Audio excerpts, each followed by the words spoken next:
Hi viewers, welcome to అదన్ మరోకోణం. నేను ప్రసాద్.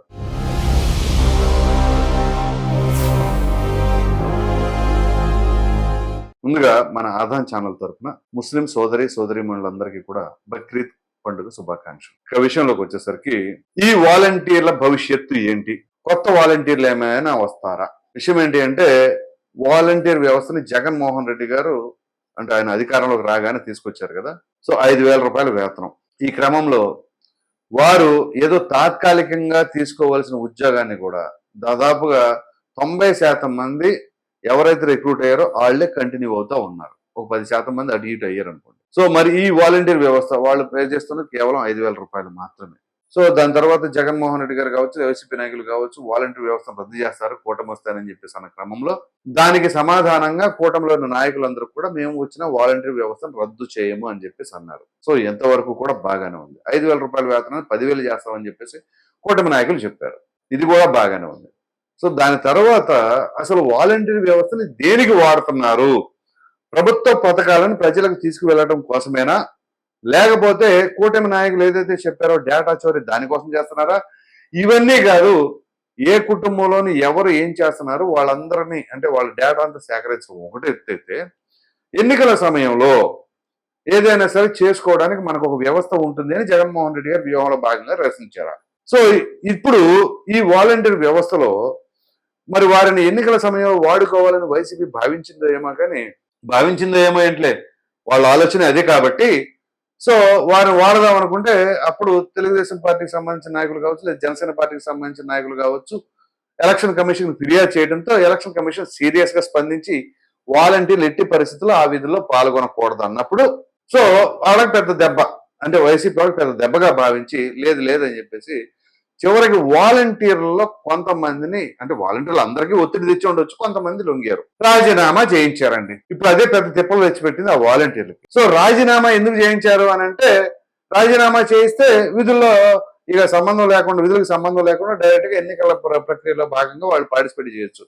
ఆల్రెడీ వీళ్ళ దగ్గర ఇన్ఫర్మేషన్ ఉంటుంది, ఏ కుటుంబం ఎటువంటి పరిస్థితి ఏంటి అనేది. సో వీళ్ళు ఇప్పుడు 2 నెలల సమయాన్ని ఆ యొక్క వేతనాన్ని వాళ్ళు వదులుకున్నారు కాబట్టి స్థానికంగా ఉన్న ఎమ్మెల్యేలు లేకపోతే నాయకులు ఎవరో వాళ్ళు 10,000 15,000 రూపాయలు ఆ రిజైన్ చేసిన వాళ్ళకి సర్దేశారు. సో సర్దారు బాగానే ఉంది. అయితే వీళ్ళలో ఎక్కువ శాతం మంది వైసీపీ అంటే అభిమానం ఉండి ఉండవచ్చు, లేదు మరలా జగన్మోహన్ రెడ్డి గారు గెలుస్తారనే నమ్మకం ఉండి ఉండవచ్చు. అయితే ఇప్పుడు రాజీనామా చేయని వాళ్ళకి నమ్మకం లేదా అంటే వాళ్ళకే ఉంటుంది. సో వాళ్ళ పరిస్థితి ఏంటి? పాపం ఆ 5,000 రూపాయలు కూడా కుటుంబ అవసరాల నేపథ్యంలో ఎంత అవసరం లేకపోతే ఆ ఉద్యోగాన్ని నమ్ముకొని వాళ్ళు ఉంటారు అక్కడ. సో ఇటువంటి క్రమంలో మనకెందుకు పార్టీలు, ఎవరు గెలిచినా వాలంటీర్ వ్యవస్థ రద్దు చేయని చెప్పేసి కూటమి నాయకులు చెప్పారు. సో అటువంటి తరుణంలో చంద్రబాబు గారు గెలిస్తే 10,000 రూపాయలు వస్తాయి, లేదు జగన్మోహన్ రెడ్డి గారు గెలిస్తే 5,000 రూపాయలు వస్తాయి.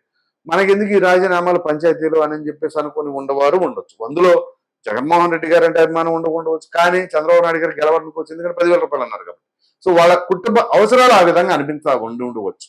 అయితే ఈ నేపథ్యంలో మొత్తం మీద 2,60,000 మంది 65,000 మంది ఉన్నారు సబ్జెక్టు కరెక్షన్. అందులో 95,000 మంది వరకు రాజీనామా చేశారు. ఈ 95,000 మంది కాకపోతే మిగిలిన వారు 1,75,000 మంది వాళ్ళు అట్లాగే ఉన్నారు. సో వాళ్ళ పరిస్థితి సేఫ్. ఈ 95,000 మంది పరిస్థితి ఏంటి? సో ఇప్పుడు నాలుగు కరుచుకొని ఏం చేస్తారు? సో వాళ్ళు ఊహించినట్టుగా జగన్మోహన్ రెడ్డి గారు అధికారంలోకి రాలేదు, చంద్రబాబు నాయుడు గారు వచ్చారు. సో ఇప్పుడు ఆయన వాలంటీర్ వ్యవస్థను రద్దు చేయట్లేదు, 10,000 రూపాయలు ఇస్తానంటున్నారు. అయితే ఈ 95,000 మందిని మరలా తీసుకుంటారా అంటే ఇది డౌట్. ఎందుకంటే వీరందరూ కూడా పార్టీ లైన్ కట్టుబడి ఉన్నవాళ్ళు. సో జగన్మోహన్ రెడ్డి గారు కావచ్చు, లేదా లోకల్ గా ఉన్న వైసీపీ నాయకులు కావచ్చు, ఏం చెబితే అది చేస్తున్నవారు. సో ఈ క్రమంలో కొంతమంది పథకాలు కట్ చేయొచ్చు, ఇంకొంతమంది కక్షపూరిత ధరలో ఉండవచ్చు, ఏదైనా చేసి ఉండొచ్చు. పైగా వాలంటీర్లు కొంతమంది, ఎక్కువ శాతం మంది అని తక్కువ శాతం మంది మనం చెప్పలేం, కానీ కొంతమంది అయితే ఎట్లా ఉంటారంటే వాళ్ళ ధోరణి ఎమ్మెల్యేలు మించినట్టుగా ఉంది అని చెప్పి చాలా మంది చెప్తా ఉండేవాళ్ళు. నాకు డైరెక్ట్ గా మాట్లాడిన వాళ్ళు కూడా ఉన్నారు కొంతమంది. ఎట్లాగంటే ఇక వీళ్ళే ఎమ్మెల్యే, జగన్మోహన్ రెడ్డి గారి తర్వాత ఈ వాలంటీరే అన్నట్లుగా వాళ్ళ వ్యవహార శైలి. అది వైసీపీలోని చాలా మంది నాయకులు కూడా అభిప్రాయం తెలియజేశారు ఆ విధంగా. సో ఏంటి అంటే ఇక వీళ్ళు ఏదైనా సరే ఎవరికైనా కానీ ఏదైనా పథకం రావాలి అన్నా జెన్యున్ గా చేసేది పక్కన పెడితే వీళ్ళ హడావుడి కావచ్చు, లేదా కొంతమంది అయితే డబ్బు పరంగా ఏదైనా మాకు కొంచెం సర్దండి అని అంటమో, పథకం వచ్చినప్పుడు ఎంత ఇవ్వండి అని అంటమో, లేదు మరికొంతమంది అయితే లైంగిక వేధింపులకు కూడా కొంతమంది పాల్పడ్డారంట. అలా అనేక రకాలైన వార్తా కథనాలు కూడా వచ్చింది. గత 5 ఏళ్లలో మనం చూసాం.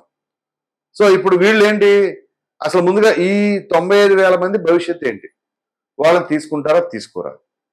ఇప్పుడు ఇది ఎందుకు వచ్చింది అంటే ఎగ్జాక్ట్ ఇదే పరిస్థితి నెల్లూరు జిల్లాలో చోటు చేసుకుంది. నిన్న ఆదివారం పూట నెల్లూరు 5వ పోలీస్ స్టేషన్లో కేసు నమోదయ్యింది. సో వాలంటీర్ని మీరు రాజీనామా చేయండి అని చెప్పేసి అక్కడ స్థానిక కార్పొరేటర్ మోయిళ్ల గౌరీ, అలాగే మోయిళ్ల సురేష్ రెడ్డి, వీరిద్దరూ ఆ వాలంటీర్ల పైన ఒత్తిడి తీసుకొచ్చి రాజీనామా చేయమంటే చేశారట. సో ఎప్పుడు రాజీనామా చేశారు, కంప్లైంట్ ఎప్పుడు ఇస్తున్నారు చూడండి. సో నిన్న నెల్లూరు 5వ పోలీస్ స్టేషన్లో కేసు నమోదు చేశారు. సో ఈ విధంగా మమ్మల్ని ఒత్తిళ్లకు గురి చేసి రాజీనామా చేయించారు అని. సో మరలా జగన్మోహన్ రెడ్డి గారు గెలిస్తే అదే ఉండవు. సో ఇప్పుడు కూటమి గెలిచింది కాబట్టి వాళ్ళు తీసుకోను అనే సంకేతాలు బలంగా వెళ్ళాయేమో తెలిసినాయేమో కానీ ఇప్పుడు సడన్ గా ఇదిగో మమ్మల్ని వాళ్ళు బలవంతాన్ని రాజీనామా చేయించారని చెప్పేసి అన్నారు. అయితే ఇప్పుడు ఎవరైతే రాజీనామా చేయమన్నారో చేశారో, ఇప్పుడు వీళ్ళు చేశారో, వాళ్ళు తీసుకోమంటేనే తీసుకుని ఉండవచ్చు వీళ్ళని. ఎందుకంటే 90% మంది వైసీపీ వాళ్లే మన వాలంటీర్లు అని చెప్పేసి చాలా మంది పలు సందర్భాల్లో మాట్లాడారు.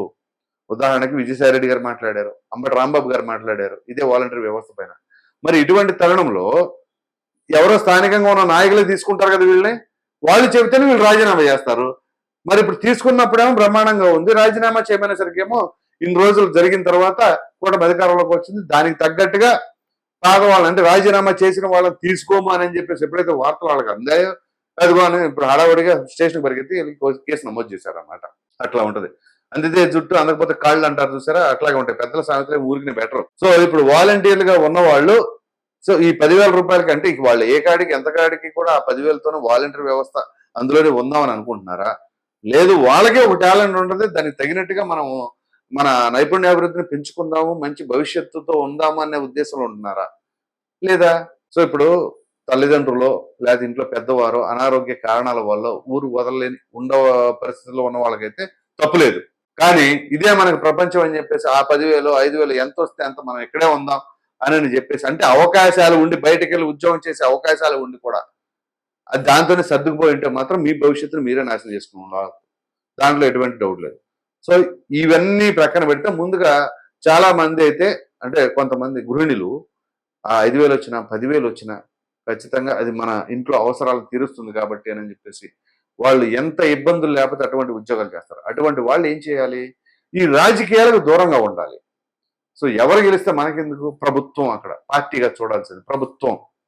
సో జగన్మోహన్ రెడ్డి గారైనా చంద్రబాబు నాయుడు గారైనా రేపు పవన్ కళ్యాణ్ గారైనా ఎవరైనా సరే ముఖ్యమంత్రి అంతే. ప్రభుత్వం ఆ ప్రభుత్వం తరపున వచ్చే పథకాలను లబ్ధిదారులకు మనం అందజేయగలుగుతున్నాం లేదా, అంతేగాని పార్టీని భుజాన్ని వేసుకుంటే ఇదిగోండి ఇట్లాంటి పరిస్థితులు తలెత్తుతాయి. కాబట్టి ఎప్పటికైనా కానీ అటువంటి కార్యకలాపాలు చేస్తున్న వారు ఎవరైనా సరే అధికారులు కావచ్చు వాళ్ళకి ఎవరైనా సరే దయచేసి మారి మీ వృత్తికి కట్టుబడి ఉండండి అని చెప్పేసి అయితే మాత్రం చెప్పడం జరుగుతుంది. ఇది మొత్తం పరిస్థితి. ఈ వీడియో కనుక మీకు నచ్చినట్లు లైక్ చేయండి, షేర్ చేయండి. అదేవిధంగా వాలంటీర్ల పరిస్థితి అయోమయం గందరగోళం, ముఖ్యంగా రాజీనామా చేసిన వాళ్ళు, మరి వాళ్ళ భవిష్యత్తు ఏంటి అన్న దానిపైన మీ విలువైన అభిప్రాయాన్ని కామెంట్ రూపంలో ఖచ్చితంగా తెలియజేయండి. మరిన్ని వీడియోస్ కోసం మన ఆదాయం ఛానల్ సబ్స్క్రైబ్ చేయడం మాత్రం మర్చిపోకండి. Thank you.